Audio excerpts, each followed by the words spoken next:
is, guys? It's your boy Blastphamoushd, and if you're a human being, then you're more than likely scared of dying. But we gonna check this mug out, man. We gonna figure out that we don't have nothing to fear. If you guys want to watch the original video, the link is in the description down below. Let go. Lying in total darkness and unaware of his current situation, he had to rely on sounds to find out what was going on. The surface he rested on was hard and coarse, almost like rough sandpaper, and his position was very uncomfortable. That much he could tell.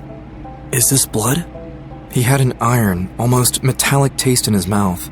With words fading in and out, he was only able to make out 3 words: accident, pulse, and defibrillators. Alex was scared. He tried to remember what had happened, how he ended up like this, but he couldn't. The world he knew was going away, and the thoughts of death slowly drowning him. I'm too young to die. I'm only 19 and have my whole life ahead of me. I never got to see the pyramids, climb the Eiffel Tower. I promised to take Monica to see the aurora lights above the Iceland sky. Bruh, my anxiety is flaring up. This is all stuff I think about. Oh man, this is gonna be a good video. Hang in there, buddy, said the paramedic. Don't give up. It's important that you talk to me. Tell me something about yourself.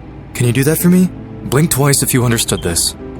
Hurry, we're losing him! As the ambulance raced through the street. No, this isn't how I die. I demand help. I demand to be alive! He screamed, but no one could hear him, for his thoughts had no voice. Alex was from Colorado Springs, where he studied software engineering. He and his girlfriend Monica had been together for 5 years. He planned on marrying her one day, as soon as he found a good-paying job and set everything up. He had always planned on traveling with her around the world. But despite his best efforts, he couldn't say these things out loud. He couldn't even blink. Alex's blood pressure started dropping. As Alex was being unloaded from the ambulance, teams of nurses and doctors rushed toward him. The doctors grabbed the pedals and began resuscitating. Light began flashing in and out, his chest sinking and rising, his fingers feeling cold, and now his entire body feeling stiff. Is this really how I die? Has it all been for nothing? Would I have been forgotten in 2 years' time? What will they say at my funeral? They'll talk about the boy who got killed by a car. Pathetic. And why did this happen to me? Where was the angel that was supposed to watch over me? It doesn't matter anymore. My heart must have stopped beating, and I feel my brain running out of oxygen. I'm going to sleep. But Alex didn't die. Instead, he fell into a state of deep coma. His friends and family kept visiting him. They shared updates with him, cared for him, cried and laughed with him. But Alex was in another place, between life and death. And in that state, Alex would find himself sitting on a bench in the playground. There, he saw a young boy and a girl sitting on a teeter-totter. He walked toward them and asked where he was, but they didn't notice him at first. Maybe they too are between life and death. He insisted they tell him what they were doing there, but the children continued playing, wholly immersed in their game. After a while, the boy finally noticed Alex. Turning his head and looking at Alex, the boy presented himself as death, and the girl, his sister, as life. Both never stopped playing, only putting their feet down to push back up. He explained that if they stopped playing, all would disappear. The entire existence This crap scared me. is the result of our game. Yours too. Both life and death are needed for you to exist. And yet, people value only life and despise death. Why is that? Why do you refuse to see us as one? Alex had no words to say. He was still processing the idea of being in a coma and talking to death and life. He asked the boy if he was dead, and the boy replied, "There is no such thing as being dead. I am death, and yet you see me playing with life." "I am life," said the girl, "and yet you see me playing with death. We are inseparable. We are black and white, together creating all the colors you see around.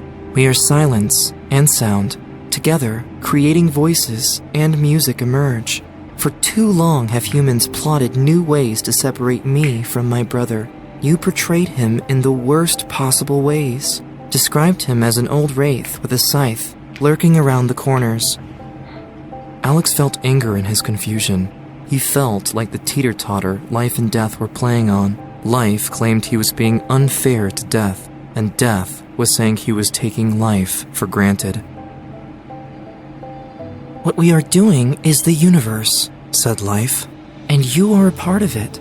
You too are playing it. It is a place for both dead and living. It starts, sometimes feels right, sometimes wrong, and then ends. And if it didn't end, it wouldn't be worth playing. And when this particular game ends, it doesn't mean another isn't starting. But you people aren't living nor dying. You are merely surviving, demanding to be alive. You must go on. You mustn't get sick, and you mustn't give up. Why?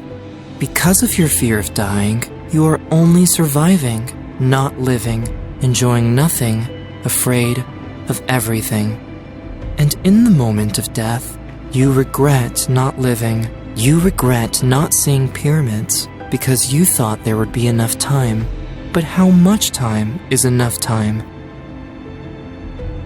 Oh, the future is the sweetest lie on earth, said life.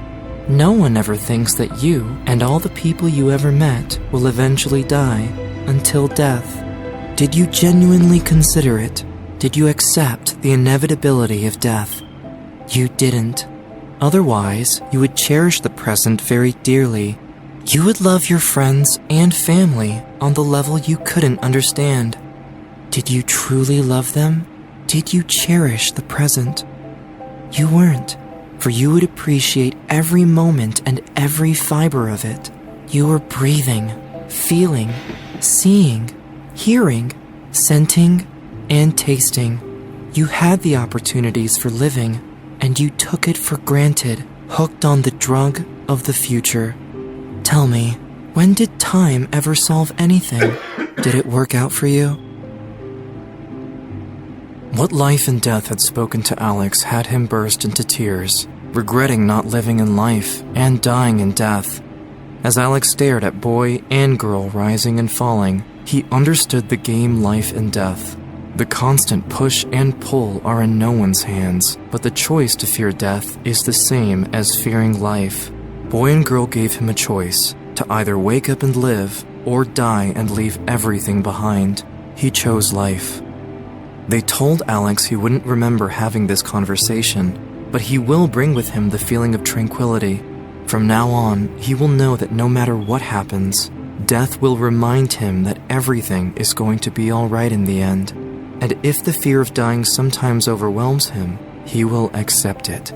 He will no longer curse death, but see it as a gift of nature, a chance to let go of everything he held dearly, to experience pleasure and love, to experience death.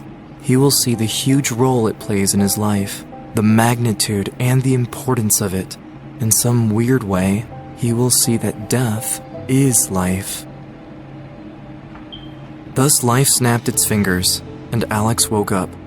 With the help of his loved ones, he quickly regained strength. Alex eventually graduated, and together with Monica, saw the pyramids, climbed the Eiffel Tower, saw the aurora lights in Iceland, and married each other. At the age of 72, he held Monica's hand as she was dying in a hospital, old and sick.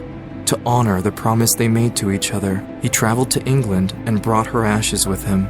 He was there, witnessing the Stonehenge sunset. He dropped a tear as he scattered Monica's ashes and said, "Goodbye."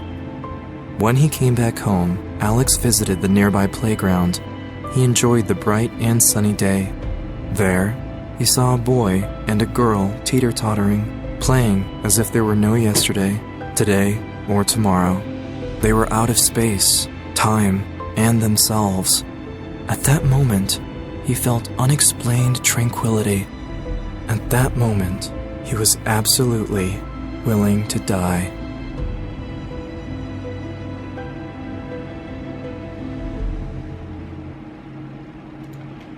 Bruh. See, Seeing something like that, man, will make you question a lot of things, yo. It makes you question decisions, things, and just a lot of things.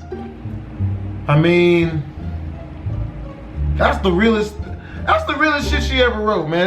That's the realest shit she ever wrote right there, yo. That's real. That's hella real. Bruh, I'm gonna watch that like 70 more times, yo, like once a week. If you guys wanna watch original videos, the link's in the description down below. At least a minute videos. It's your boy Blastphamoushd. It's your boy Blastphamoushd. Tweezums.